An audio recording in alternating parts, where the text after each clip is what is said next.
warga kampus, balik lagi sama gue di konten spesial Kata Mereka spesial UKM.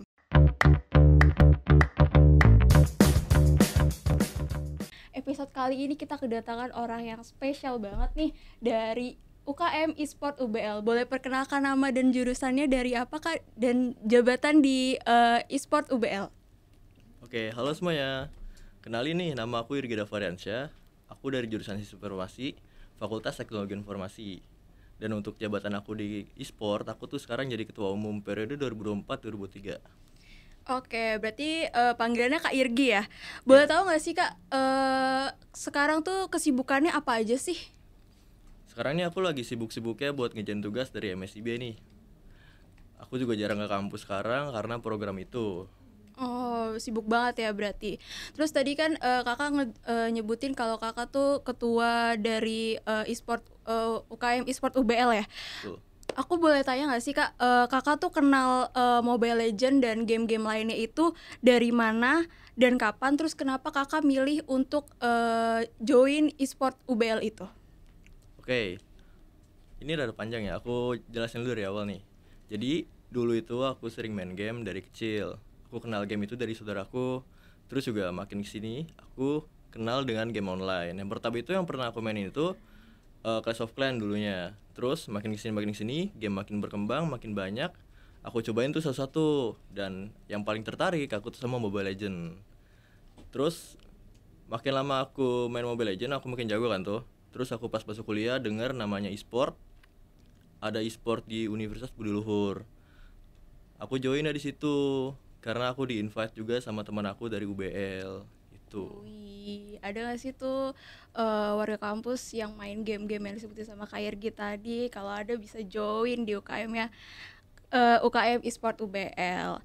Terus pertanyaan selanjutnya itu, aku kan suka lihat berseliweran di sosial media ya Kak, apa namanya, MLBB Esport, betul? Betul. Nah itu beberapa kadang komen ada yang nyebutin nggak rame kalau nggak ada RRQ tuh. Itu kenapa sih Kak? Coba aku mau dengar dari tanggapan kakak sendiri, apa benar kalau MLBB Esport itu nggak rame kalau nggak ada RRQ? Waduh, kalau misalnya itu sih aku kurang setuju juga ya. Soalnya kalau dulu aku mungkin setuju, kalau sekarang tuh udah enggak. Soalnya kenapa? Kalau dulu itu RRQ banyak banget fansnya kan sebelum ada Onyx merajalela sekarang nih.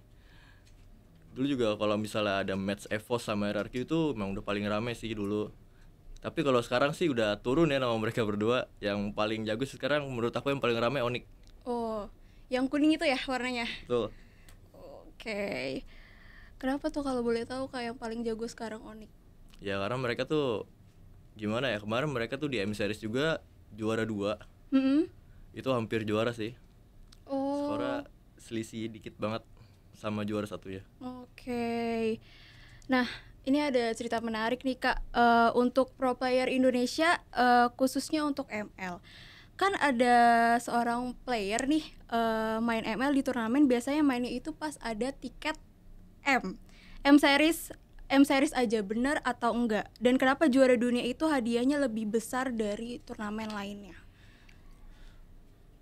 Kalau misalnya ada player yang main cuma di M Series doang itu, jujur aku kurang tahu sih. Tapi emang aku ada dengar isu-isu juga. Tapi kalau misalnya soal juara M Series itu hadiahnya paling besar, itu emang skalanya udah internasional. Itu ibarat kata tingkatan paling tinggi kastanya di Mobile Legends itu, tingkat paling atas lah buat turnamennya. Kalau boleh tahu tuh biasanya kalau menang hadiahnya dapat apa aja sih Kak? Wah, saya nggak tahu sih Kak kalau itu Kak. Soalnya gede banget itu pasti. Oke. Kalau menurut Kak Irgi sendiri nih, kenapa pemain PH atau tim PH-nya konsistennya itu selalu upgrade dibandingkan di Indonesia pemain kita sebaliknya dari tim PH? Kalau ngomongin soal tim PH nih ya, yang konsistennya tuh tinggi banget. Kalau menurut aku tuh coach di PH itu jenius, soalnya dia tuh yang selalu nyiptain meta. Jadi Indonesia tuh terbelakang gitu dibanding dia. Soalnya mereka itu sering nyoba-nyoba hal-hal baru. Mereka sering bikin meta baru di turnamen-turnamen, yang dimana tim Indonesia itu ngikutin meta mereka. Kalau menurut aku sih gitu. Oh, berarti yang dari luar negeri dari selain Indonesia tuh lebih update ya daripada yang di Indonesia? Ya, di PH itu lebih update. Oke. Kan tadi kita udah bahas ML ya kak. Apa namanya sekarang kita bahas e-sport yang ada di UBL. Selain divisi Mobile Legend, itu ada divisi apa aja sih kak yang ada di e-sport UBL ini? Oke, aku bahas nih. Di UBL itu banyak divisinya sebenarnya. Dulu itu ada divisi Dota juga, ada Dota, Mobile Legend, PUBG, Free Fire, CODM, terus juga ada PES nih. Hmm. Jadi tapi gara-gara aku ngelihat skala turnamennya tuh udah berbeda nggak kayak dulu. Sekarang yang aktif itu cuma 4 game.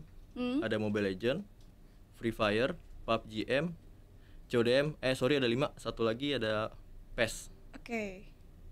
Berarti Dota udah nggak jalan? Dota udah nggak jalan. Udah timnya masih ada. Oh, terus dipindahin ke mana? Atau sesuai yang mereka pilih anggotanya atau gimana? Enggak, jadi mereka tuh mutusin buat pensiun aja. Oke. Nah, setiap divisi itu ada berapa orang sih kak isinya? Kalau misalnya Mobile Legends tuh paling banyak ya. Dia itu kita ada 5 tim. Jadi 4 tim itu buat men atau laki. Satunya lagi tuh ada ladies. Oh, berarti dibedain? Dibedain. Jadi ada 25 orang kurang lebih buat atletnya. Yang lain juga sama? Totalnya 25 orang? Enggak, beda. Oh, beda-beda. Kalau PUBG itu sekarang kita cuma ada 2 tim doang. Terus CODM cuma ada 1 tim, sama Free Fire ada 1 tim. Kalau PES itu kita ada 2 orang. Nah, itu apa namanya, kalau misal mau menjelang turnamen itu latihannya setiap hari kah atau berapa kali kah dalam seminggu atau sebulan gitu? Kalau misalnya menjelang turnamen itu latihannya kita lebih seringin. Misalnya kalau divisi Mobile Legends itu aku sering ngadain scrim minimal 3 kali seminggu. 3 kali seminggu? Iya. Sama mereka aku suruh rank bareng. Oke, berarti itu satu tim itu diadu gitu ya kak? Iya betul. Satu tim diadu sama tim luar atau tim dari kita sendiri. Oke. Selanjutnya kita bahas FF ya kak. Oke. Sekiranya kalau boleh tahu kakak tuh main FF tuh mulai kapan sih? Oh, aku dulu mainnya pas SMP kelas 3. SMP kelas 3 udah main? Betul. Zaman-zaman diledekin gak ada pintu udah main kak? Jadi sebelum ada ledekan itu malah. Oke. Tapi sekarang aku udah nggak main FF lagi, udah berhenti pas ada PUBG aku udah pindah. Oh, sekarang berarti PUBG sama ML yang lebih aktif? Betul. Terus menurut kakak nih, kan FF tuh udah terkenal ya sekarang. Kenapa sih orang-orang tuh tertarik untuk ikut turnamennya? Terus kenapa terus ada beberapa yang bilang sekarang mayoritas pemain FF tuh performanya menurun. Menurut kakak tuh gimana sih itu? Kalau menurut aku ya, sekarang kan FF tuh turnamennya udah menurun juga kan. Jadi mereka tuh jadi kurang konsisten gitu mungkin playernya. Mulai dari latihannya karena mereka ngelihat turnamennya jarang-jarang juga. Jadi mereka jarang latihan. Kalau dari pandangan aku kayak gitu.